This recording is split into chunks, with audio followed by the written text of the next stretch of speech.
Hmm.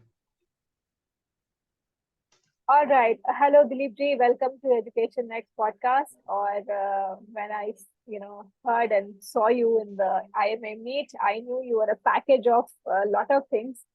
Very difficult to know in one meeting, but we would love to know all the amazing things that you do in a short and brief time. So let us know about yourself. How did this journey of your work in alternate space began actually? Yeah, thanks Priyanka for inviting me. Mhm. So I think this journey या ये मेरा जो journey है alter space का, ये actually खुद का self evolution का जर्नी है. It is nothing to do with changing the world. It is only about knowing myself better and how do I change myself in context to the time and circumstances that we are. और Mhm. वो करते करते फिर लगा कि अभी सिर्फ अकेले पे काम करने से कुछ नहीं होगा. अभी हमको आजू बाजू के पर्यावरण लोगों के साथ मिलके भी काम करना है. तो Mhm. उनको इन्वॉल्व किया, उनको पार्टिसिपेट कराया, तो वो हिसाब से वो प्रोजेक्ट्स बन गए. बट प्राइमरली इट इज मेरा खुद का जर्नी है. Mhm. बाकी सब तो दे आर जस्ट द हाँ, players in the whole big कौन गेम. से एज में ये जैसे आपको ऐसा लगा कि मुझे कुछ हटके करना है लाइफ में, ऐसा कुछ कौन से एज में ऐसा हुआ और कैसे हुआ? सो कभी भी हटके करने का तो नहीं था सोचा। माइंड में, because hmm. Typical corporate CA MBA background, और वो सबसे यही था कि यही समझ थी कि लाइफ का गोल है काम करना, पैसा पैसा कमाना। कमाना, हम्म। खर्चा करना और मजे करना. तो जी। यही सिखाया गया, तो यही मुझे पता था.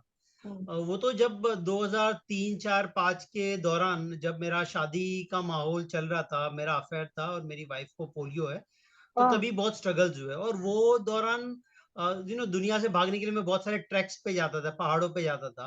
हाँ। तो कहीं ना कहीं पहाड़ों से नदियों से लगाव होना चालू हो गया. अच्छा। और अफेयर के टाइम पे जो सोसाइटी के रिएक्शन देखे, उस टाइम से पता चला कि सोसाइटी किस तरह से बिहेव करती है. और वही टाइम था जब मैं पहली बार सोनम वांगचुक को लद्दाख में मिला. तो एक वाह। एजुकेशन वाला सीड आया. तो ये 2003 से 5 वाला फेज ऐसा था कि खुद के चैलेंजेस को जूझते हुए जब बाहर गया, एनवायरनमेंट में, पर्यावरण में, लद्दाख में, ये वो, तो बहुत सारी चीजें और समझ में आई जो मुझे पहले नहीं पता थी. तो जी। तभी मेरा पर्सपेक्टिव खुला कि जो मुझे अब तक सिखाया गया है कि लाइफ का गोल यही होता है, शादी यही होती है, सोसाइटी यही सोचते हैं, ये सब जरूरी नहीं है कि ऐसा हो. बाहर बहुत कुछ और है जो मैंने देखा नहीं, समझा नहीं है.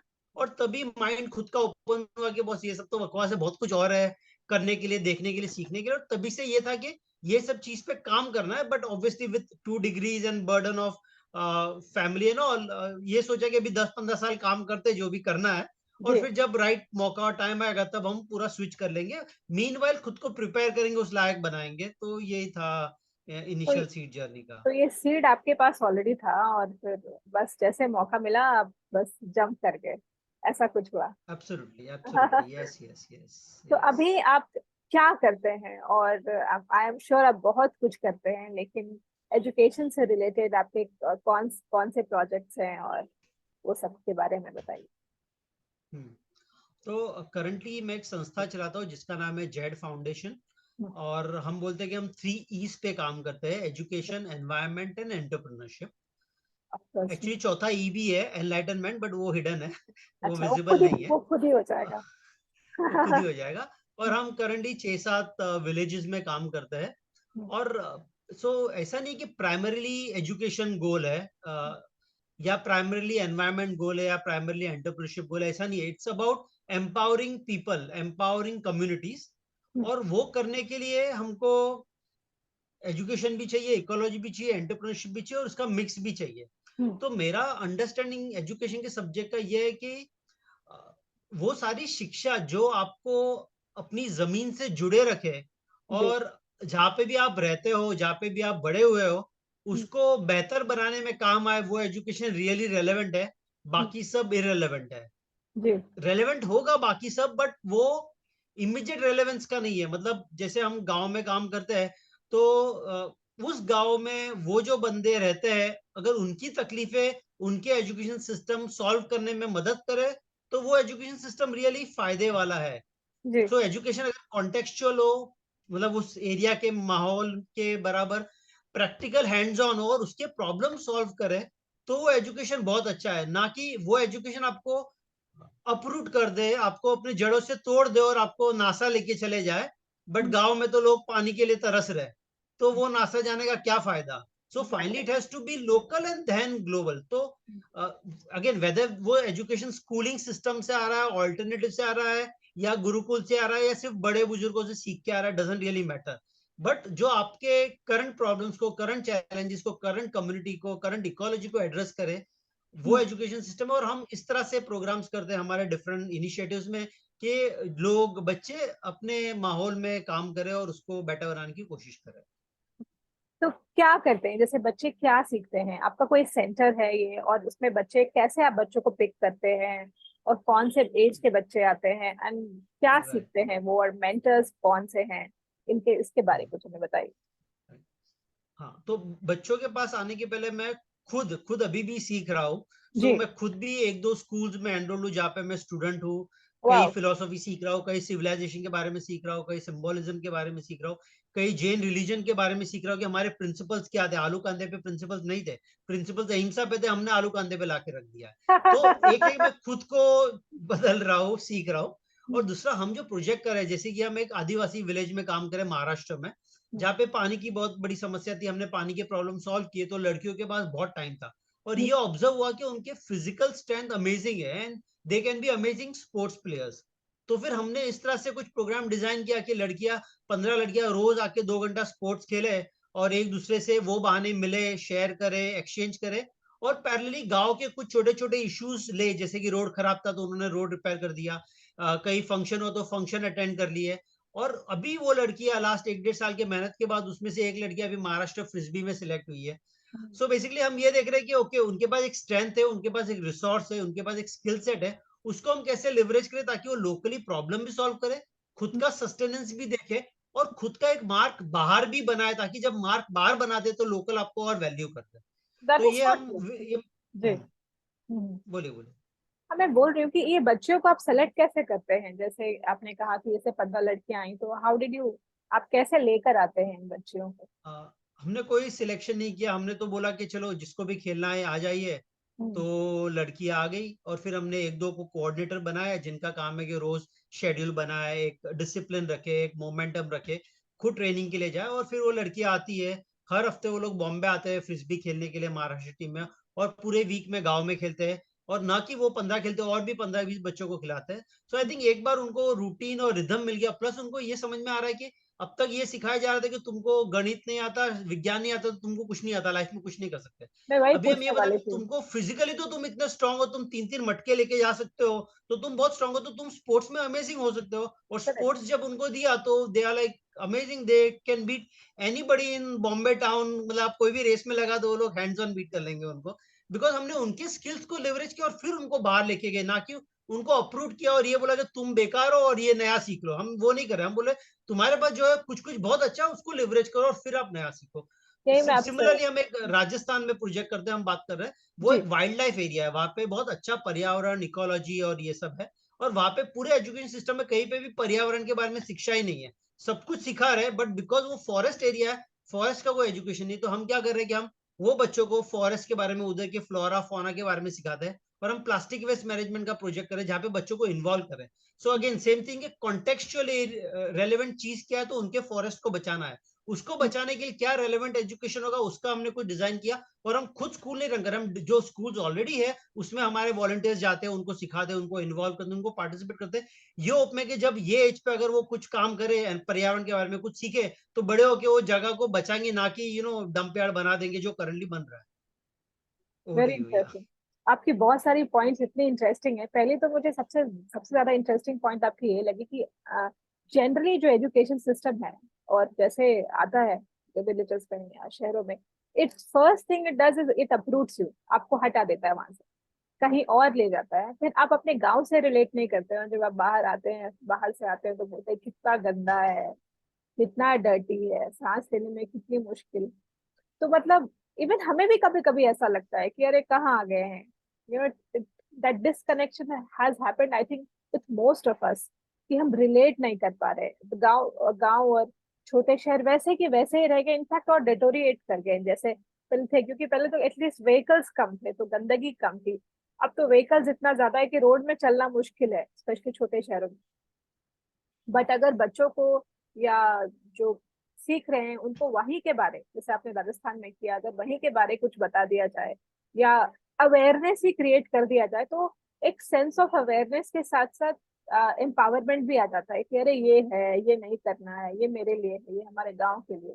और दूसरी चीज वो बहुत इंटरेस्टिंग आपकी ये लगी कि strengthen what they have already, instead of कि जैसे क्या होता है कि हमेशा लोग एजुकेशन बुक्स के थ्रू लेके आते हैं और एक अवर्जन सा क्रिएट होता है बुक्स को लेके या एजुकेशन स्टडीज को लेके। There is a big mismatch, because जब आप स्कूल जाते हैं उतनी देर पढ़ाई होती है, जब वो घर आते तो बच्चों को लड़कियों को specially they have to carry, पानी लेके आना है, जाना है, तो फिर घर में आके बैठ के पढ़ना becomes very difficult because household work होता है। तो I can really feel that disconnection, right?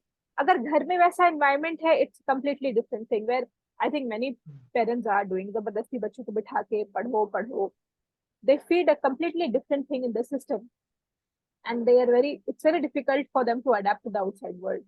And then you have done a very beautiful thing कि sports भी तो एक education है, या फिर you know, like Swaraj does, teaching girls in a through drama, through dance. So everywhere when it comes through books, the idea of education itself becomes so boring. And empowering through other ways, I think that is the most fantastic thing that you are doing, I guess. और tell us, are there some more of your projects, और कैसे आप इन project को support करते हैं, because your work looks in lot of places as I feel. सो या projects काफी सारे हैं, और ये जो भी मैंने प्रोजेक्ट की बात की ना, ये स्टैंड अलोन प्रोजेक्ट नहीं कि हम स्पोर्ट्स चला रहे हैं, हम एनवायरमेंट एजुकेशन दे रहे हैं। एक्चुअली हमारे वहाँ पे प्रोजेक्ट्स चल रहे हैं जहाँ पे हम बड़े स्केल पे पूरे फॉरेस्ट का प्लास्टिक वेस्ट मैनेजमेंट कर रहे हैं। पूरा टीम है जो ये कर रहा है, और वो टीम को सपोर्ट करने के लिए हम बच्चे लोग को एजुकेशन दे रहे हैं अबाउट पर्यावरण, about flora fauna, about plastic. और फिर वो बच्चे भी हमारे रिसोर्स पूल बन गए। सो हमारा एक मेन प्रोजेक्ट चल रहा है जो एक चीज को एड्रेस कर रहा है, जिसके लिए पूरा टीम है, जिसके लिए हमारे पास फंडिंग है।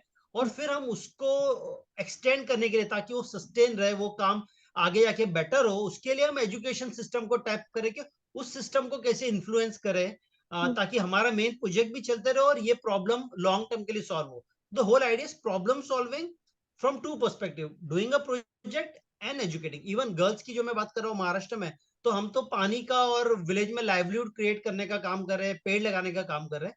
बट ये काम एज अ प्रोजेक्ट सिर्फ मैं करूँ तो मैं आऊंगा, करूंगा एक साल में, फिर चले जाऊंगा।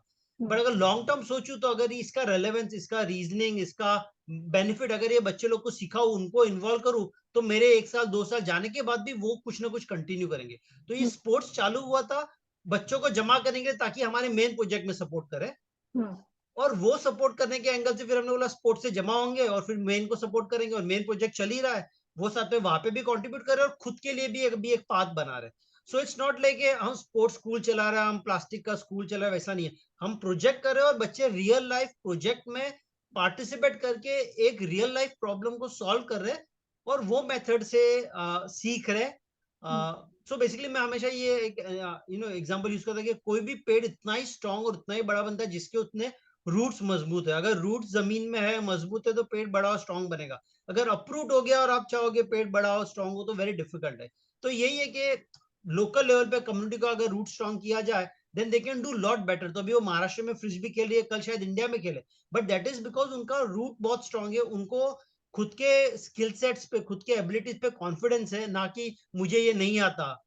मतलब उनका थिंकिंग मुझे ये आता है और मैं बहुत अच्छी हूँ। तो आई थिंक वो एक बार हो गया तो फिर बाहर जाके बहुत कुछ कर सकते हैं। तो I think it's a two way process in many ways, and it's not standalone. So when I say education, entrepreneurship and environment, 3 E's, तो ये कि हम होलिस्टिकली चीजों पे काम कर रहे हैं, सो दैट रियल कॉन्टेक्चुअल चीज पे काम कर सके और प्रॉब्लम सॉल्व कर सके, ना कि बुक के लिए पढ़े और रियल प्रॉब्लम पानी, और बुक में हम पढ़ रहे हैं कि किस तरह से पंप चलाना है।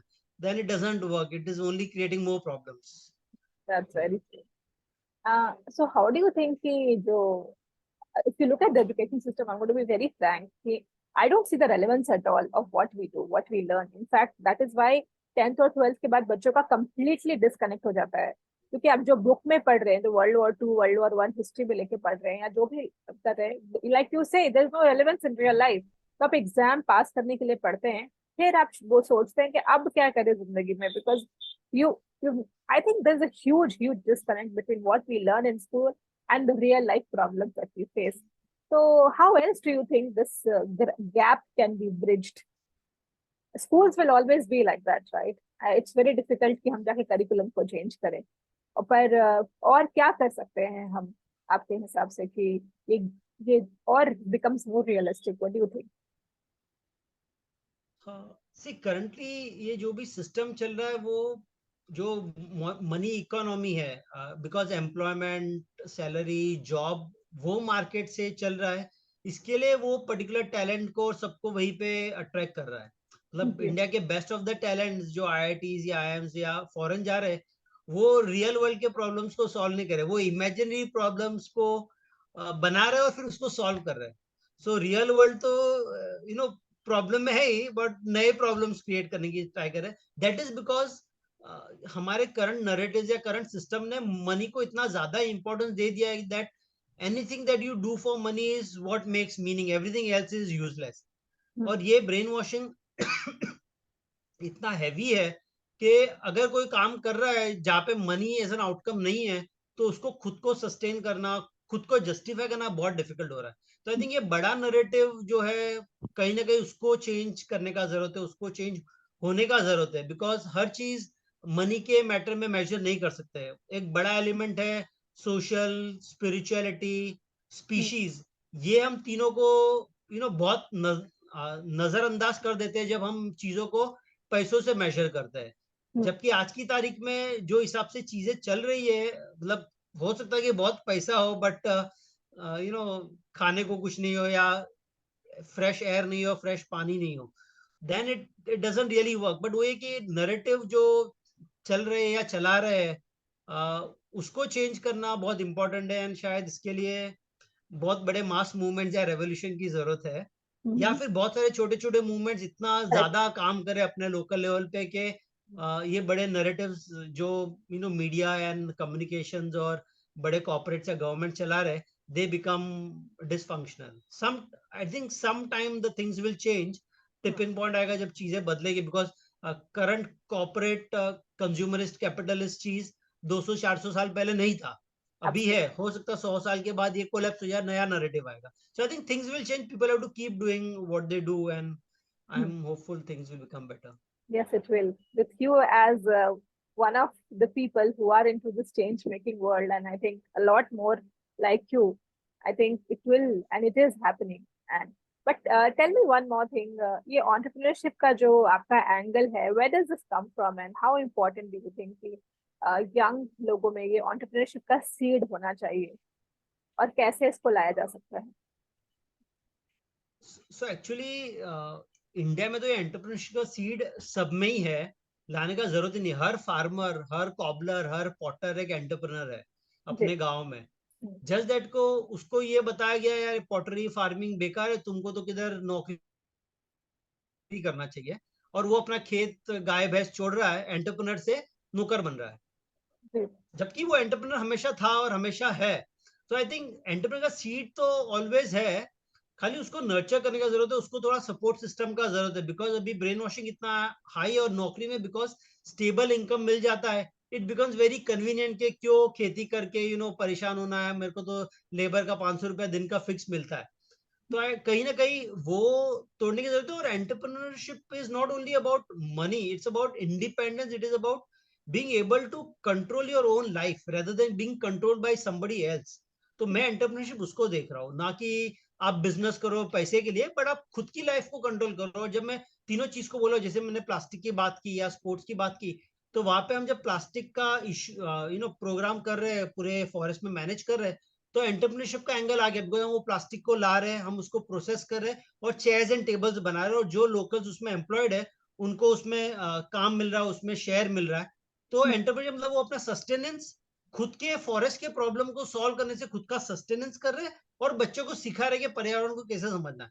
तो वो जी। एंटरप्रेन्योर बन गए। सिमिलरली हम चिंचवाड़ी में जहाँ काम कर रहे हैं, वहां पे हम मास स्केल पे अफॉरेस्ट्रिंग का प्रोजेक्ट कर रहे हैं, पानी का प्रोजेक्ट कर रहे हैं, इको एडी टूरिज्म के लिए सेंटर चालू किया हुआ है।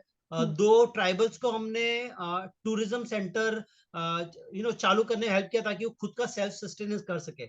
तो ये एंटरप्रेन्योर बन गए कि वो खुद का इको एडी टूरिज्म चला रहे, जिसमें लोग आ रहे हैं, सीख रहे, और उनके जो नॉलेज था जिसका कोई वैल्यू नहीं था, उसको भी वैल्यू मिल रहा है कि अरे मैं मेरा फॉरेस्ट का जो मेरा नॉलेज है और प्लांट्स का नॉलेज है वो दुनिया देखने आ रही है, दुनिया सीखने आ रही है। सो वो एंटरप्रेन्योर बन गया, प्लस उसके जो लोकल रिसोर्स थे जिसका उसको वैल्यू कभी नहीं था, वो वैल्यूएबल हो गए। तो एजुकेशन भी हो गया, एंटरप्रेन्योरशिप भी हो गया और इकोलॉजी भी बच गया।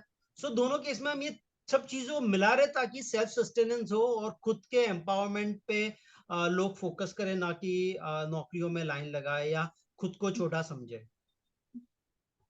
और ये जो साइकिल है, जैसे कि जो साइकिल है कि आप 12th करते हैं तो डिग्री लेने के पीछे बहुत सारी फैमिलीज में बहुत पैसा लगता है, लोग खेत बेचते हैं, लोग बहुत लोन लेते हैं, और फिर बच्चे if they are not successful, especially it becomes such a problem in the family, because now उन्होंने फार्मिंग सीखी, ना उन्होंने अपने फैमिली बिजनेस को जाना, एंड देन ये एक, and I think this, I don't no, I might be wrong, but I felt कि ये जो माइंडसेट था, लाइक माय ग्रैंडफादर अगर मैं देखूं, तो they were all into business, they have done, like my grandfather और उनके साथ जो लोग थे, they were all into business, textile business, shoes, मतलब वो बिजनेस ही करते थे, मार्केट में जाके बेचना, सूरत से चीजें लाना, और it still came to my dad. But उनके जनरेशन के बाद मैंने देखा कि देयर वाज अ फियर कि बिजनेस मत करो, बिजनेस मत करो, तो जॉब करो, fixed income, and I think there was a pattern where, you know, specially my father के एज के काफी लोग ने इस सोसाइटी में एक पैटर्न सा बन गया, इंजीनियरिंग, मेडिकल, और just do something, don't stay in your own city, बाहर जाओ, बाहर पढ़ाई करो, एक मिशन सा सबके लिए हो गया, और सारे नेबरहुड में लोग बातें करने लगे कि आपका बच्चा बाहर गया, आपका बच्चा बाहर गया, आपका बच्चा कॉलेज गया, तो पेरेंट्स वर वेरी स्कैर्ड कि तुम घर में क्यों हो। So they also, I feel, you know, कि उन्होंने थोड़ा कंफ्यूज किया बच्चों को, even when they were, see, I don't know, but मुझे ऐसा लगता है कि जो फैमिली में बिजनेस का एक तार चल रहा होता है, some of us were very good with business. I saw that in my brothers as well. कि वो एक, I don't know if it was in their blood or whatever, but ऐसा लगता है कि they were good salesman or something. But parents, somehow they had a fear कि, you know, you have to get a job outside. So do you feel that somewhere it got disrupted, how our ancient और पुराने लोग जो कर रहे थे वो कैसे डिसरप्ट हो गया कि लोग फिर एक जॉब माइंडसेट आ गया, और किसी के अंडर काम करना, फिक्स सैलरी आना, बैंक में हर महीने पैसे आ जाना ज्यादा जरूरी लगने लगा। How do you think that got disrupted, और तो do I you think relate? ये सेम, ये सेम चीजें जो एजुकेशन में हुआ कि जो आपका लोकल गुरुकुल या गांव में आप सीखते थे उसको बहुत अच्छा नहीं है, बेकार है, इससे लाइफ नहीं होगा, आपको शहर का एजुकेशन चाहिए। सेम चीज बिजनेस में होगा कि आप जो फैमिली बिजनेस कर रहे हैं, आप शूज का शॉप चला रहे हैं या तेल निकाल रहे हो, आप वो बेकार है, आपके ये आके नौकरी करो। तो आई थिंक ये कहीं ना कहीं मुझे लग रहा है कि whether we see it colonial और कॉर्पोरेट, तो ये पीपल जिनको कंट्रोल करना है चीजों को, they want you to be dependent on their system, and that can only happen when you get disconnected from your roots। और आप एजुकेशन लोन ले लो तो आप डिस्कनेक्ट हो गए, आपने एजुकेशन लोन ले लिया, अभी आपको लोन को सर्विस करना है, तो आपको वो सिस्टम का गुलाम बनना होगा, तो ही आप वो लोन को सर्विस कर सकते हैं। तो ये जो सिस्टम कंट्रोल कर रहे हैं, इनको चाहिए कि लोग अपने रूट से निकल जाए और उनके ऊपर डिपेंडेंट हो जाए अर्ली एज में, और वो हो गए तो फिर वो उनके गुलाम बन के उनको सर्व करेंगे। तो आई थिंक समवेयर ये डिजाइन का गड़बड़ है, और वो फियर वो डिजाइन से ही आ रहा है। बट ये डिजाइन देखना और समझना, आई थिंक लोगों को टाइम लगता है, बिकॉज इतना ज्यादा इन्फ्लुएंस होता है सोसाइटी का कि हम अपनी आंखों से भी जो सच दिखता है उसको सच नहीं मानते, बट जो बाकी 70 लोग हमारे खानदान में कर रहे हैं उसको सच मान के उसको फॉलो करने की कोशिश करते हैं, और वो चक्कर में हम जो अपनी स्ट्रेंथ है, अपनी स्किल्स है, उसको वैल्यू नहीं करते, और जो नहीं है उसके पीछे पूरी जिंदगी लगे रहते हैं। तो आई थिंक कहीं ना कहीं ये independent objective view of life बहुत जरूरी है। और वेरी इंटरेस्टिंगली हमारे एंशियंट स्पिरिचुअल जो भी नॉलेज बेस है, इतना अमेजिंग है कि ये सब चीजों पे वो को अच्छे से एड्रेस कर रहा है। बट वो है कि हम वो चीज को भूल के हम एक मेन स्ट्रीम जो सिस्टम नरेट कर रहा है, डोमिनेट सिस्टम नरेट कर रहा है, उसी के पीछे भागे हुए हैं और हम अपने खुद के रूट्स को भूल रहे हैं. So somewhere we have to take again charge of own self. We have to take charge of our own self. That is the only way I think we can handle this. What would you tell, I think, to the young people? Like you said, an independent way of living and thinking has to be somewhere ingrained so that youth or youngster could, clearly say कि this is what I want, this is I will, मैं सीख सकता हूँ खुद, I can be a self learner or I know my path. तो ये कैसे imbibe कर सकते हैं ज्यादा से ज्यादा young लोगों में? How can they be more empowered to take their own journeys? How do you think that can be possible? तो सिखाने से तो पॉसिबल नहीं है. तो जी. मैं लास्ट ईयर गोचेला ट्रैक किया था. तो अगर मैं यूट्यूब पे माउंट एवरेस्ट कैसे क्लाइंब करना है देखूं तो 5 मिनट में सीख सकता हूँ. अगर कोई बुक पढ़ लूं तो 5 दिन लगेगा. बट खुद को अगर जाके माउंट एवरेस्ट क्लाइंब करना तो मेरे को 5 साल का मेहनत करना पड़ेगा. सो अभी जो हमारे इंस्टेंट वर्ल्ड वाला है ना कि सब कुछ आप 1 मिनट के रील पे देख के सीख सकते हो. I think somewhere we need to get out of that whole brainwashing. और जी. यूथ को मुझे लगा कि जितना वो घूमेगा, चीजों को देखेगा, he will get more exposure और फिर अपना डिसीजन ले सकता है. जी. आज की तारीख में क्या हो रहा है कि बिकॉज हम एक यूथ और यंग लोग सब एक सिस्टम में है, उनको यही लगता है कि जो ये सिस्टम बता रहा है, दिखा रहा है, समझा रहा है, वही रियलिटी है. जबकि रियलिटी वो नहीं है. वो रियलिटी सिर्फ 30% है, 40% है, और कुछ है. तो आई think whether you call it gap year, whether you call it visiting alternative spaces, going to villages, going to forest, जो भी आपका इंटरेस्ट हो, going to music school, going to dance school, whatever is your interest, spending enough time there with the local people, with those community, to see the other perspective, वो बहुत important है before taking a decision. Because decision लेना बहुत easy है. आपको किसने बोल दिया IT इंजीनियर बन जाओ, बहुत अच्छा कैरियर है, बट मुझे लग रहा है आज से 10 साल के बाद IT का कोई रेलेवेंस नहीं होगा, सब कुछ AI करने वाला है. बड़ा जरूरत होगा वाटर, जो पानी के प्रॉब्लम को सॉल्व करना, की जो आईटी को सॉल्व करे. But to be able to see what are the big problems and how can you contribute to that big problem, I think that should be the lens with which everybody has to look at life, not from the lens of कहाँ पैसा ज्यादा मिलेगा. मैं तो ये देख रहा हूँ जहाँ पे प्रॉब्लम सबसे ज्यादा वहां पे पैसा ज्यादा मिलेगा ही. तो अगर वर्ल्ड में पानी, climate change, forest, war, famine, ये बड़े प्रॉब्लम है, इस प्रॉब्लम पे काम करें तो पैसा भी मिलेगा और प्रॉब्लम भी सॉल्व होगा.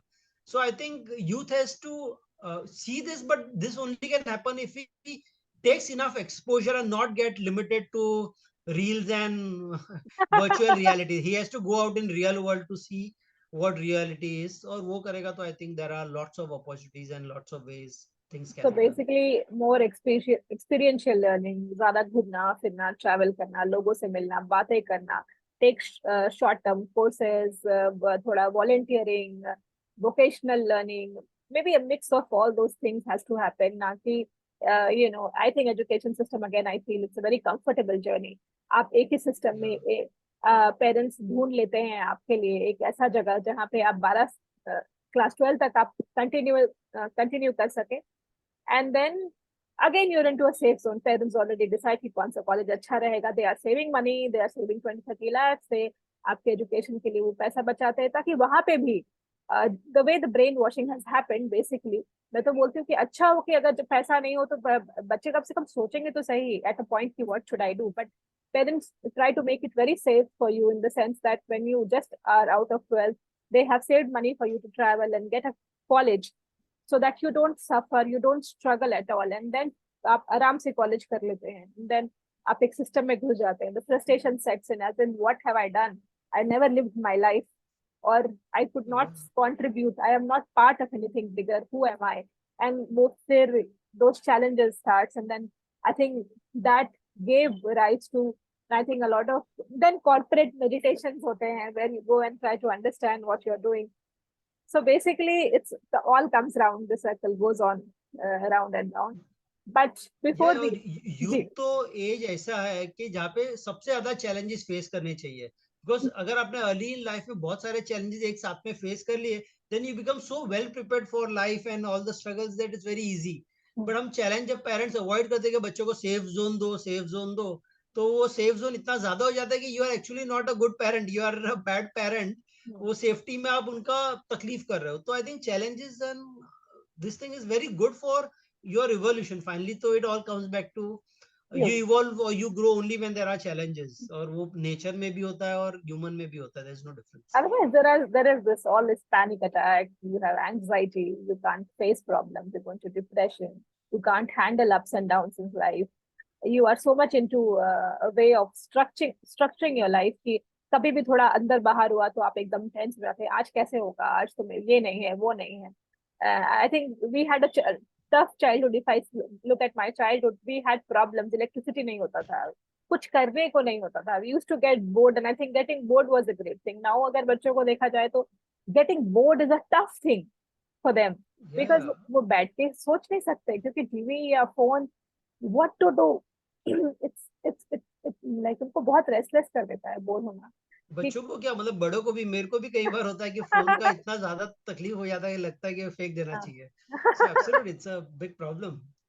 मतलब जितने अभी ये अल्कोहल और सिगरेट डी एडिक्शन सेंटर्स है, मुझे लग रहा है आज से 5-10 साल के बाद mobile de addiction centres will be a far bigger I think it's already there. Thing See, then. it's already circulating. ये बातें हो रही है बच्चे. Just that it is officially not declared as the worst drugs. It is actually worse than all the drugs put together. It is almost a thing like that. But I think to मतलब बच्चों के तरफ से complain करने के पहले even I would think that हमारा society या स्कूलिंग या we stopped having huge spaces around the house. Like, and I can say that हमारे घर के आगे पहले फील्ड हुआ करता था. Now there's nothing left for kids to play outside. There's only buildings. I mean, where would you send your kids? I mean, those are real challenges. But वहाँ पे बात करने के लिए बहुत कुछ है. But now as we हम are सिटी में, हम बॉम्बे सिटी में क्लब चलाते हैं जहाँ पे 100 मेंबर्स, जो 100 लोग मेंबर्स है, और हर महीने बच्चों को हम बाहर लेके आते हैं. तो जब बच्चा 7 घंटे का ट्रैक करता है बारिश में, धूप में, खुद को स्ट्रगल करके चढ़ता है, तो हम ऑटोमेटिकली उसको सिखा देते हैं overcoming fear, overcoming laziness, building confidence, सब कुछ ही सिखा देते हैं. ना कि तो ये सब एक्सपोजर्स भी हम ट्राई करते हैं देने का, और ये एक्सपोजर बच्चों को देना बहुत जरूरी है. ना कि उनको सिखाना अरे फियर मत करो, कॉन्फिडेंट रखो. ये बोलने से नहीं सीखेगा, पर वो कैसे जब 8 सीखे. घंटा ट्रैक करके स्ट्रगल करेगा, वो ऑटोमेटिकली सीख जाएगा. आपको सिखाने की जरूरत नहीं है. अब but webinar somewhere we are not able to relate to this subjects. आप क्लास में ऑडिटोरियम में बैठा के एक प्रेजेंटेशन देने से confidence can never set in like you say. A very interesting talk with you, Dilip ji. But before we wrap up, I want to ask you another thing. कोई ऐसा शख्स या बुक या ऐसी कोई फिल्म या कोई ऐसी स्टोरी जिसने आपको इंस्पायर किया है या फिर इंस्पायर करता है ऑन अ रेगुलर बेसिस, या फिर कोई ऐसा कुछ हुआ? Did you come across someone's work that really inspires you or has inspired you? तो प्लीज हमें बताइए. एक्चुअली बहुत सारे लोग हैं, मैं किसी का भी नाम लूंगा तो और 10 को भूल जाऊंगा, ऐसा लग रहा है मेरे को. So obviously my wife has been a great inspiration. Sonam Wangchuk, Ladakh वाले मेरे दोस्त, वो बड़े इंस्पिरेशन है. बहुत सारे लोग आए हैं लाइफ में जिन्होंने बहुत कुछ सिखाया है. भले उन्होंने अच्छा किया मुझे साथ या बुरा किया, डजंट मैटर, बट हर बार सिखा के गए, ये पक्का है. और मैं बहुत बड़ी इंस्पिरेशन हमारे, so I am not trying to promote a religion, but कुछ कुछ रिलीजन जैसे कि जैनिज्म रिलीजन के जो प्रिंसिपल्स है इतने अमेजिंग है. अपरिग्रह, अनेकांतवाद, अहिंसा, ये सब प्रिंसिपल्स और ये सब टीचिंग्स बहुत ही अमेजिंग है, बहुत डीप है, जो करंट सोशल, इकोलॉजिकल, स्पिरिचुअल सब प्रॉब्लम्स को सॉल्व कर सकते हैं. बट वो डीप प्रिंसिपल्स, वेदर वो वेदास के हो या इस्लाम के हो या कोई भी रिलीजन के हो, तो principles are very good. And somewhere I think we need to connect to those principles, और मुझे वो प्रिंसिपल्स बहुत इंस्पायर करते हैं. और मैं उनको काफी पढ़ता हूँ, काफी समझने की कोशिश करता हूँ, डीप में जाने की कोशिश करता हूँ. तो आई think those are big inspirations for me. All right. Thank you so much, Dilip ji, for being here. आपसे बात करके बहुत ही मजा आया. आपकी energy is infectious. I think जो भी आपको सुने, चाहे यूथ हो, चाहे वो एजुकेटर हो, चाहे वो पेरेंट हो, I'm sure they're going to get very inspired. I will leave all your links of your projects and work here so that people can catch up with you whenever they want. And thank you so much for being here. Thank you, my pleasure also. धन्यवाद.